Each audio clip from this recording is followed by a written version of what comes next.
अस्सलाम वालेकुम, welcome back to स्किलेज। मेरा नाम है हमज़ा ख़ान लोधी और आज हमारी HTML सीरीज़ की छठी क्लास होने जा रही है। तो चलिए स्टार्ट करते हैं।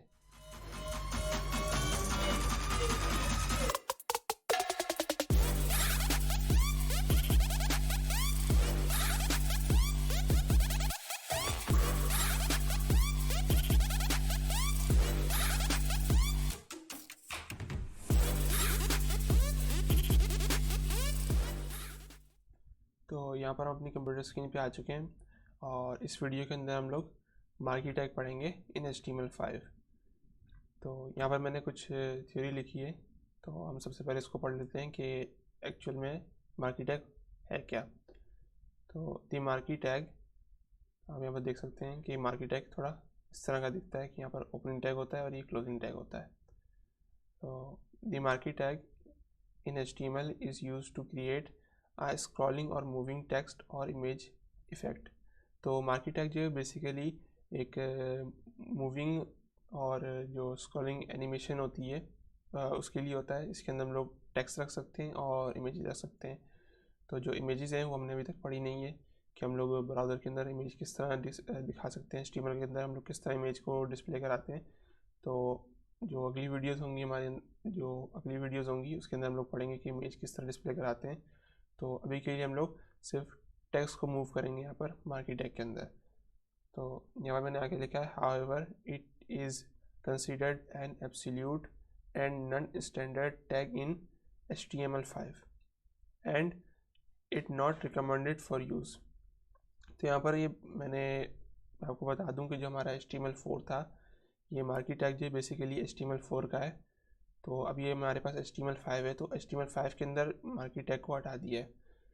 तो जो ओल्डर ब्राउज़र थे उनके पास मार्की टैग की सपोर्ट थी, तो जो हमारे न्यूएस्ट ब्राउज़र हैं उनके पास भी मार्की टैग की सपोर्ट है, लेकिन HTML5 के अंदर इसको नॉट रिकमेंडेड करार दिया है कि हम इसको ना यूज़ करें तो बेहतर है। क्योंकि हो सकता है कि आप अभी वेबसाइट के अंदर बनाएं और कुछ टाइम बाद इसकी हो सकता है ब्राउज़र से सपोर्ट हट जाए, तो ये आपको प्रॉब्लम क्रिएट करेगा। तो बेहतर यही है कि आप इसको ना यूज़ करें। तो मैं इसलिए भी पढ़ा रहा हूँ क्योंकि अभी इसकी सपोर्ट है, तो आपकी नॉलेज में होना अच्छी बात है। तो the marquee tag was supported by older browsers। if you still wish to use the marquee tag, here's an example to its basic use। तो यहाँ पर हमारे पास ये मार्की टैग है और ये ओपनिंग टैग है हमारे पास, और यहाँ पर हमने कंटेंट लिखा है अपना टेक्स्ट, और यहाँ हमारे पास क्लोजिंग टैग आ गया इसका। तो इसके साथ हम लोग जो यहाँ पर एट्रीब्यूट्स हैं हमारे पास वो बहुत सारे आ जाते हैं यहाँ पर, तो वो हम बारी बारी करके पढ़ लेते हैं। तो सबसे पहले हमारे पास यहाँ पर आ जाता है बिहेवियर। तो बिहेवियर के अंदर हमारे पास 3 बिहेवियर आते हैं, एक स्क्रॉल, स्लाइड और अल्टरनेट। तो अभी के लिए सिर्फ आप ये ध्यान में रख लें कि कितने टाइप के बिहेवियर हैं, एक स्क्रॉल, स्लाइड और अल्टरनेट। और इसके बाद हम लोग देख लेते हैं यहाँ पर हमारे पास एक और एट्रीब्यूट आ जाता है डायरेक्शन का, जिसके अंदर हमारे पास लेफ़्ट, राइट, अप और डाउन आ जाता है। तो यहाँ पर हमने बिहेवियर लिखा स्क्रॉल, और उसके बाद हमने यहाँ पर डायरेक्शन लिखी लेफ़्ट। तो जो हमारा डिफ़ॉल्ट बिहेवियर होता है मार्की टैग के अंदर वो स्क्रॉल होता है। अगर मैं पीछे जाऊँ तो यहाँ पर हमारे पास 3 बिहेवियर थे। तो जो डिफ़ॉल्ट बिहेवियर होता है हमारे पास, जो बाय डिफ़ॉल्ट आ रहा होता है, अगर आप बिहेवियर ना भी लिखें तब भी वो जो आपको अप्लाई हुआ मिलेगा, तो वो स्क्रॉल है। तो ये हमारे पास 2 एक्स्ट्रा बिहेवियर आते हैं। तो इसी तरह हमारे पास जो बाय डिफ़ॉल्ट डायरेक्शन अप्लाइड आती है वो लेफ़्ट टू राइट आती है। तो लेफ़्ट डायरेक्शन जो है हमारी बाय डिफ़ॉल्ट है, और बिहेवियर में हमारे पास स्क्रॉल जो है बाय डिफ़ॉल्ट आ रहा होता है। इसके अलावा हमारे पास यहाँ पर 3 डायरेक्शंस और हैं, राइट, अप और डाउन। तो यहाँ पर हम लोग अलग अलग टाइम्स अलग अलग डायरेक्शंस यूज़ कर सकते हैं, और इसी के साथ हम लोग यहाँ पर बिहेवियर्स भी यूज़ कर सकते हैं। इसके बाद हमारे पास स्क्रॉल अमाउंट आ जाता है, जो कि कस्टम हमारे पास फील्ड है कि हम लोग यहाँ पर कस्टम इनपुट डाल सकते हैं। यहाँ पर मैंने 5 का डाला है, तो इसका मतलब यहाँ पर स्पीड से कि स्पीड हमारी क्या होनी चाहिए एक मार्की टैग की। तो यहाँ पर हमने 5 की स्पीड डाली है, यहाँ पर 10 की डाल दी मैंने, यहाँ पर 2 की डाल दी, यहाँ पर 8 की। तो ये आपकी मर्ज़ी के ऊपर डिपेंड है कि आप क्या पसंद करते हैं। तो यहाँ पर मैंने 5 डाली, मुझे दिल किया 5 डाल दी।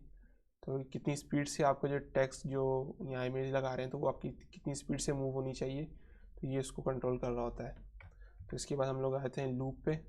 तो यहाँ पर आपको ये बताएगा कि कितनी बार आपका एक मार्की टैग की जो एनिमेशन है वो कितनी बार रन होनी चाहिए। तो ये भी कस्टम है, यहाँ पर अपनी मर्ज़ी से टेक्स्ट जो नंबर है वो डाल सकते हैं। तो यहाँ पर मैंने स्क्रॉल अमाउंट डाला है जो 30 की स्पीड लगाई है, और यहाँ पर मैंने लूप 3 का डाला है। इसके बाद हमारे पास बीजी कलर आ जाता है, यानी कि बैकग्राउंड कलर।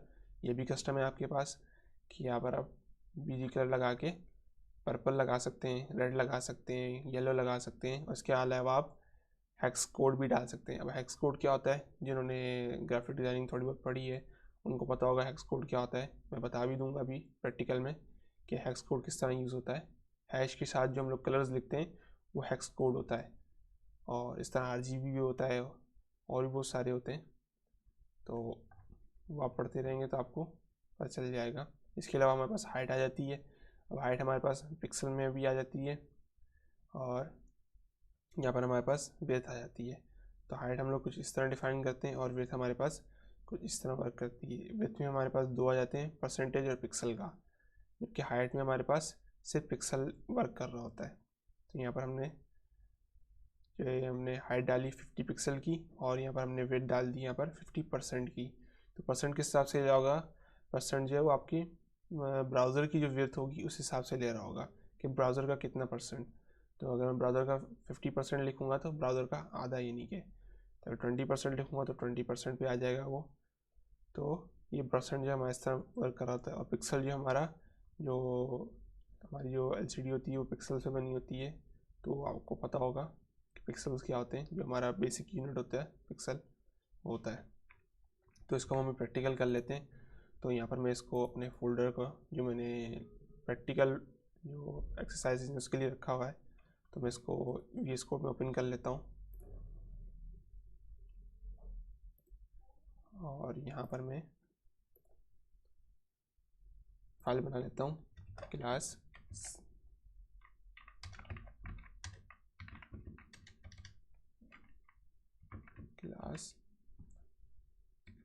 6.html। सही है। तो जो हमारा HTML है .html, ये हमारा फाइल का एक्सटेंशन हो जाएगा। ये लगाना बहुत ज़रूरी है, इसी से पता चलेगा कि हमारी किस एक्सटेंशन की फ़ाइल है। तो हमारी HTML की फ़ाइल है, इसलिए हमने HTML लगाया है। तो मैंने पिछली वीडियोज़ में बता चुका हूँ, जो लोग वेबसाइट बना रहे हैं अपनी तो वो इंडेक्स लिखेंगे, index.html। तो मैं लेक्चर्स रिकॉर्ड कर रहा हूँ यहाँ पर।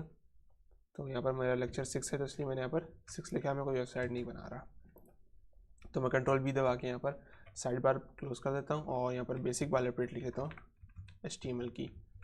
तो ये सब कैसे हो रहा है, अगर आपको नहीं पता, आप बिल्कुल बिगिनर हैं, तो मेरी पिछली वीडियोस जाके वॉच कर सकते हैं, यूट्यूब पे सारी अवेलेबल है। HTML सीरीज़ के नाम से प्लेलिस्ट बनी हुई है, तो आप उसको वॉच कर सकते हैं। तो यहाँ पर मैं लिख देता हूँ स्किल एज। तो यहाँ पर मैंने टाइटल में स्किल एज लिख दिया है, और यहाँ पर मैं मार्की टैग को इस्तेमाल कर लेता हूँ, और यहाँ से मैं तमाम एट्रीब्यूट्स अभी फ़िलहाल के लिए हटा देता हूँ। तो यहाँ पर मैं एक बेसिक टेक्स्ट डाल देता हूँ, और मैं इसको Ctrl+S सेव दबा के इसको मैं यहाँ से गो लाइव कर लेता हूँ।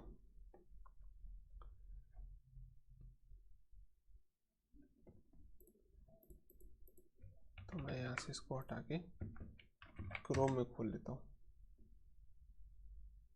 ज़्यादातर आप डेवलपमेंट के लिए क्रोम यूज़ करें तो आपके लिए अच्छा है।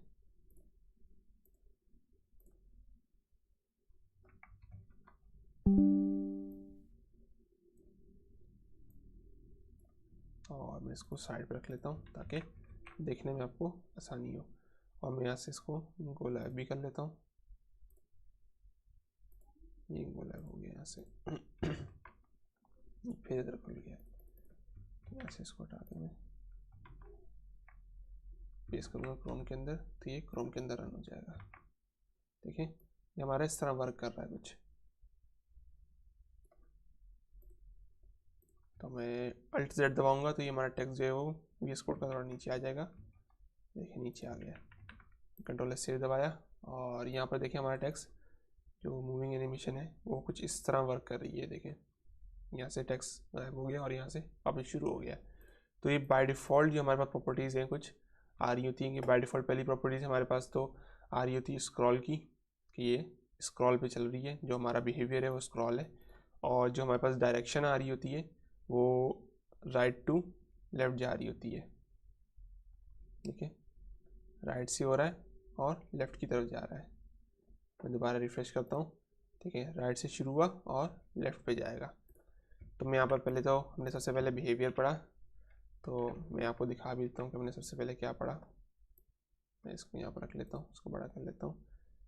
तो यहाँ पर हमने सबसे पहले बिहेवियर पढ़ा, यहाँ पर ये बिहेवियर और स्क्रॉल।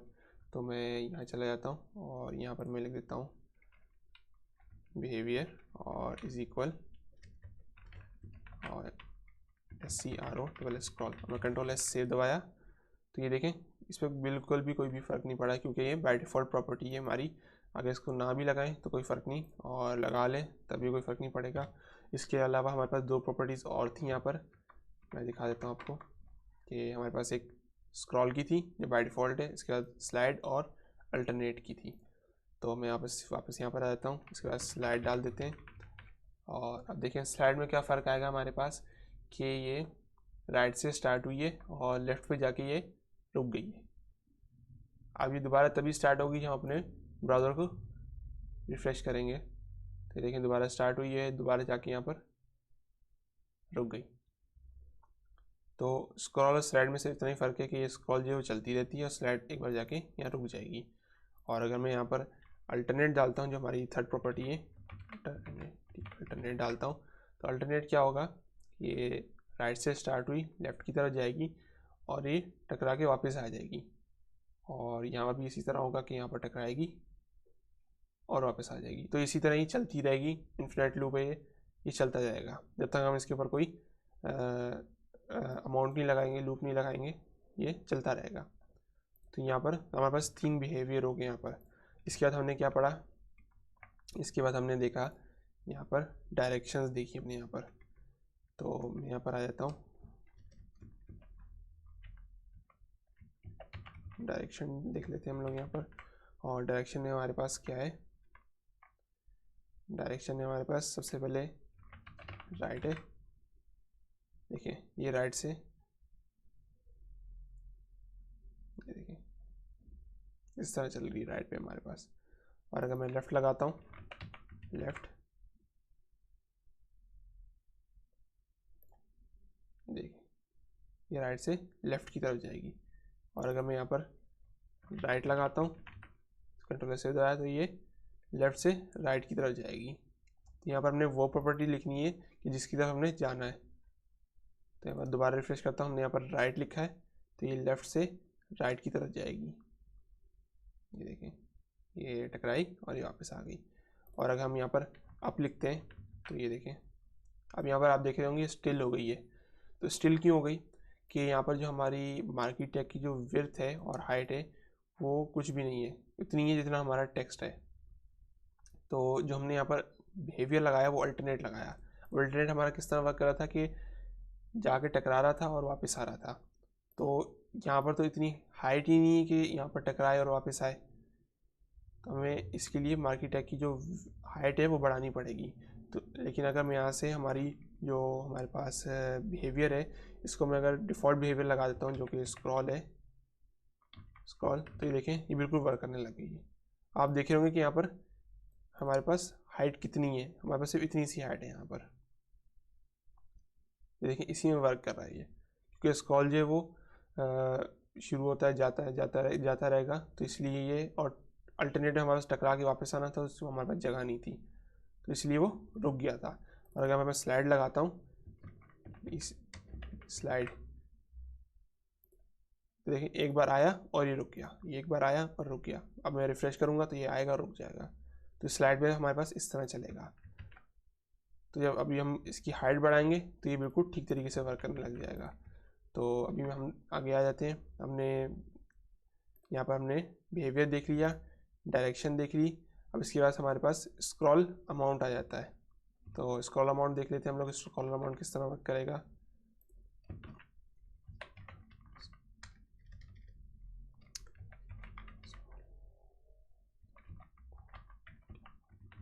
और सबसे पहले इसकी हम लोग डायरेक्शन चेंज कर लेते हैं ताकि आपको पता चले। मैं इसको लेफ़्ट कर देता हूँ जो डिफ़ॉल्ट थी, और यहाँ से स्क्रॉल अमाउंट हम अपने पास 50 का डाल देते हैं।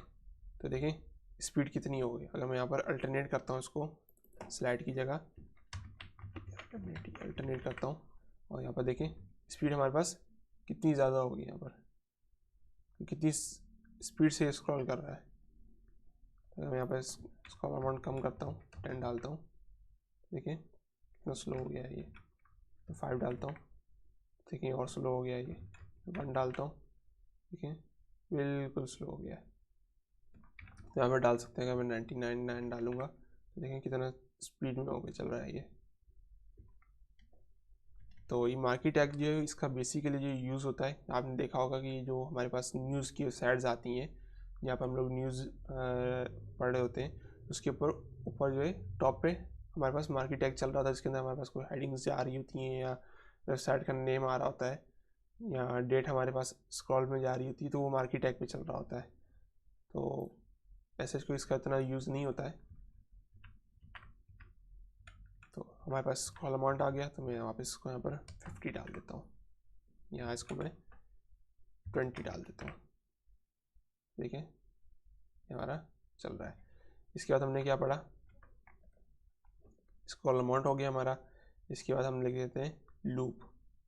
तो लूप हमने देखा था कि लूप जो है हमारा जो एनिमेशन की जो हमारे पास काउंट है उसको कंट्रोल करता है। लूप इक्वल टू में 3 डालता हूँ, तो ये देखें मैं इसको रिफ्रेश कर लेता हूँ। ये देखें 1, ये 2 और ये 3, अभी 3 पे जाके रुक गया है। और अगर मैं यहाँ पर SLI स्लाइड डालता हूँ तो यहाँ पर देखें 1, ये 2 और ये 3। अब आपने फ़र्क देखें यहाँ पर कि मैं अगर यहाँ पर SCRO स्क्रॉल डालता हूँ तो क्या होगा कि यहाँ से चला जाएगा और वापस यहाँ से आएगा, अब फिर वापस आएगा और ये आके रुक गया। देखिए जाके रुक गया ये। लेकिन हमारे पास स्लाइड में क्या होगा कि स्लाइड मैंने कंट्रोल सेव किया तो यहाँ पर ये आके रुका और फिर वापस शुरू हो गया, फिर आके रुका फिर वापस शुरू हो गया। मतलब ये पूरा ब्राउज़र से बाहर जाके वापस इंसर्ट नहीं हुआ, बल्कि जाके यहाँ पर रुक के ऐसे रुक के और वापस स्टार्ट से स्टार्ट हो गया। तो ये थोड़ा सा डिफरेंस है ये स्क्रॉल और स्लाइड के बीच में। और यहाँ पर मैं अगर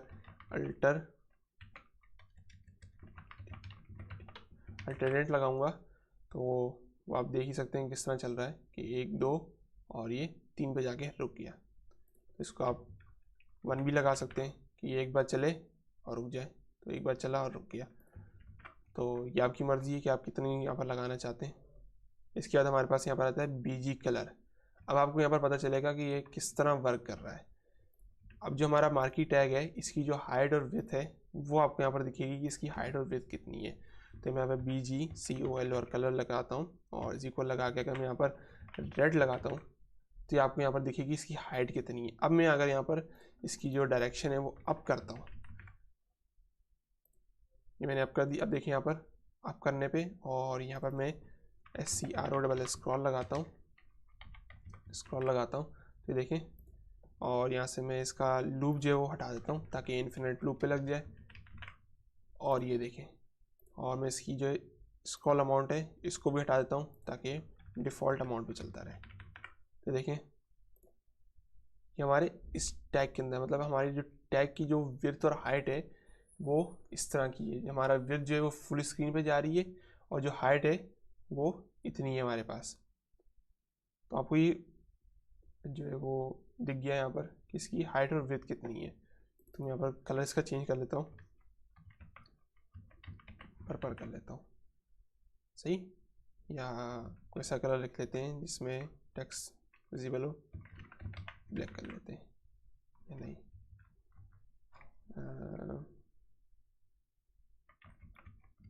ऑरेंज कर लेते हैं, ऑरेंज ठीक है। तो यहाँ पर अभी चलता जा रहा है तो मैं इसको वापस लेफ्ट कर देता हूँ, सही। तो अब यहाँ पर हम आ जाते हैं, ये हमने लूप पढ़ लिया, बैकग्राउंड कलर पढ़ लिया। अब इसके बाद हमारे पास आ गया हाइट और विड्थ। हाइट में हमारे पास एक प्रॉपर्टी थी पिक्सल की, और विड्थ में हमारे पास दो प्रॉपर्टीज हैं, पिक्सल और परसेंट। अब हम इसको देख लेते हैं। सबसे पहले हम हाइट लगा लेते हैं, हाइट लगा देते हैं। इसके अंदर हमारे पास 100 पिक्सल आ जाएगा। मैंने 100 किया तो देखें इसकी हाइट बड़ी हो गई। अब मैं अगर यहाँ पर अप लगाता हूँ तो देखें अब ये स्क्रॉल होगा।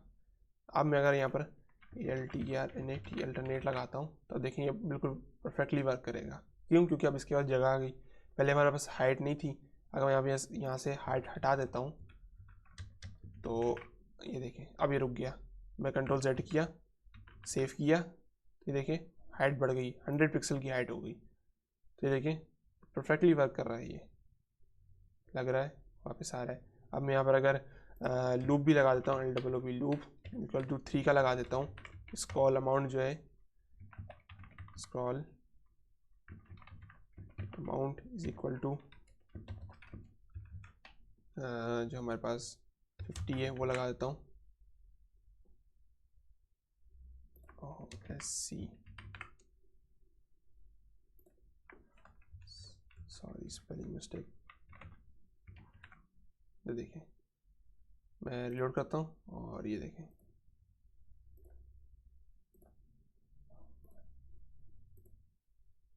ये कुछ इस तरह वर्क कर रहा है। देखें 1 2 3, अगर 10 की लगाता हूँ 10 तो ये रुक गया ये।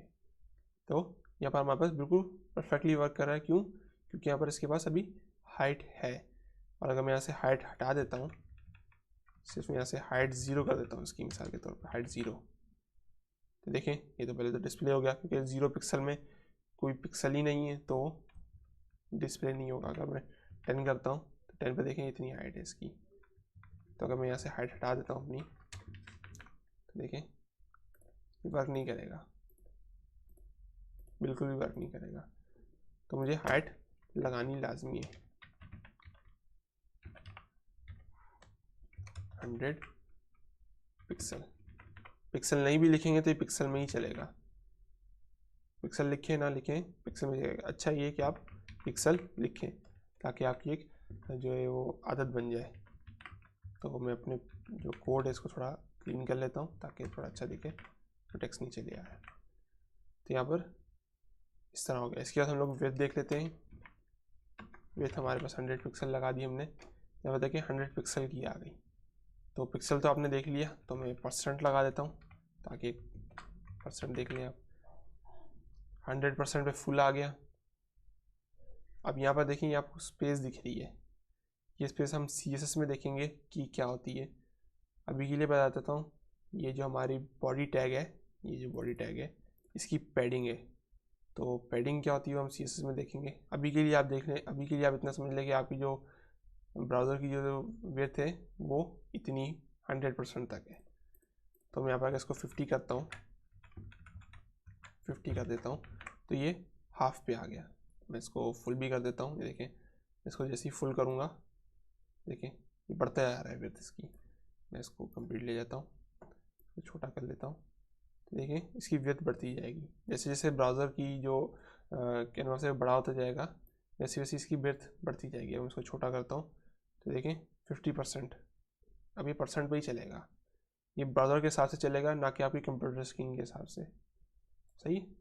तो मैं इसको वापस इस पोजीशन पे था उसी पोजीशन पे ले आता हूँ और यहाँ पास 50% हो गया। तो यहाँ पर हमने क्या पढ़ा, हमने सबसे पहले हमने पढ़ा यहाँ पर बिहेवियर देखा। हमने यहाँ पर बिहेवियर पे हमारे पास 3 आ गए बिहेवियर। इसके अंदर हमारे पास स्क्रॉल जो बाय डिफ़ॉल्ट प्रॉपर्टी थी वो स्क्रॉल थी, और दो हमारे पास एक्स्ट्रा प्रॉपर्टीज़ थी यहाँ पर जो कि स्लाइड थी और अल्टरनेट थी। उसके बाद हमने यहाँ पर डायरेक्शंस देख ली। डिफ़ॉल्ट डायरेक्शन हमारे पास लेफ़्ट थी, और उसके बाद हमारे पास 3 डायरेक्शन और थी, राइट, अप और डाउन।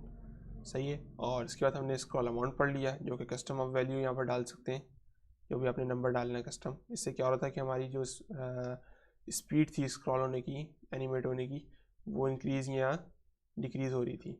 इसके बाद हमने यहाँ पर लूप देखा कि जो हमारी एनिमेशन है वो कितनी बार रन होगी। तो ये भी कस्टम है, आप अपनी मर्ज़ी से यहाँ पर इसको फिल कर सकते हैं। और उसके बाद हमने बैकग्राउंड कलर पढ़ लिया इसके अंदर हमने पढ़ा जो आप कस्टम कलर दे सकते हैं। अच्छा, मैं आपको एक चीज़ पढ़ाना भूल गया यहाँ पर कि हेक्स कोड क्या होते हैं। जैसे कंट्रोल करता हूँ और मैं यहाँ पर ब्राउज़र में चला जाता हूँ।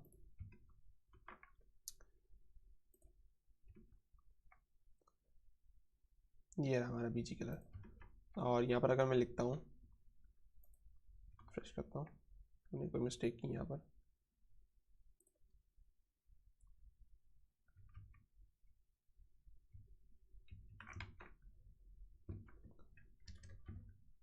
%,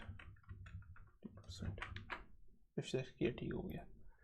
मैं यहाँ पर लिख देता हूँ हेक्स CODE कोड कलर, सही।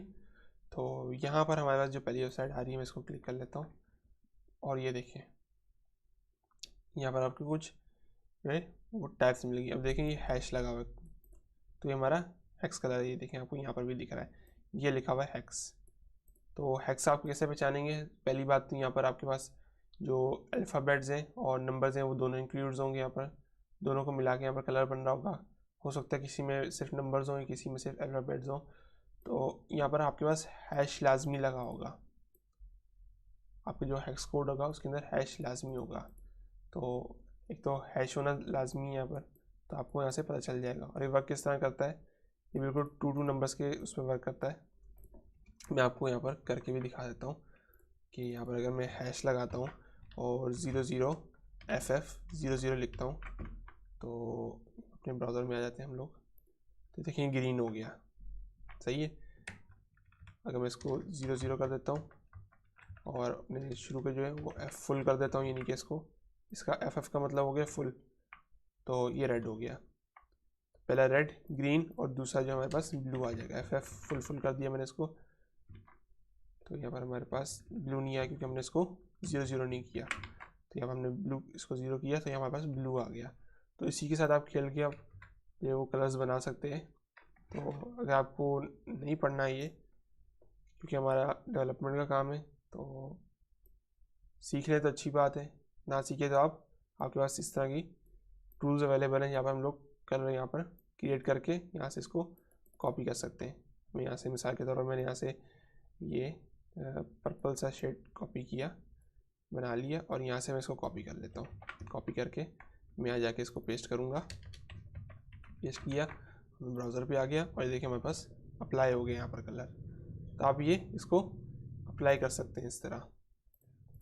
तो डन, हमने इस वीडियो में मार्की टैग देखा और उसके जो एट्रीब्यूट्स थे वो हमने पढ़े। तो अच्छा तो ये है कि आप मार्की टैग को यूज़ ना करें, क्योंकि कोई पता नहीं कब इसकी सपोर्ट जो है वो ब्राउज़र में ख़त्म हो जाए, क्योंकि अब इसकी सपोर्ट अभी तक चल रही है ब्राउज़र के अंदर, तो मैं इसलिए आपको पढ़ाया है। तो हमने मार्की टैग पढ़ा और उसके कुछ एट्रीब्यूट्स पढ़े। तो उम्मीद है आपको ये वीडियो पसंद आई होगी और जो मैंने आपको पढ़ाया वो आपको अच्छे से समझ आ गया होगा। अगर आपको फिर भी थोड़ी बहुत कोई कन्फ्यूजन रह गई है तो आप नीचे कमेंट बॉक्स में कमेंट करके मुझसे पूछ सकते हैं, मैं उसका रिप्लाई ज़रूर दूंगा आपको। और अगर वीडियो पसंद आई तो लाइक कीजिए, शेयर कीजिए अपने दोस्तों के साथ, ताकि जो वेब डेवलपमेंट पढ़ना चाहते हैं तो वो उससे मुस्तफ़ीद हो सकें। और सब्सक्राइब करें हमारे चैनल को और बेल आइकन को ज़रूर दबाएं, ताकि जो हमारी आइंदा आने वाली वीडियोज़ हैं उनका नोटिफिकेशन आप तक बर वक्त पहुँच सके। अपना बहुत बहुत ख्याल रखिएगा। अल्लाह हाफिज़।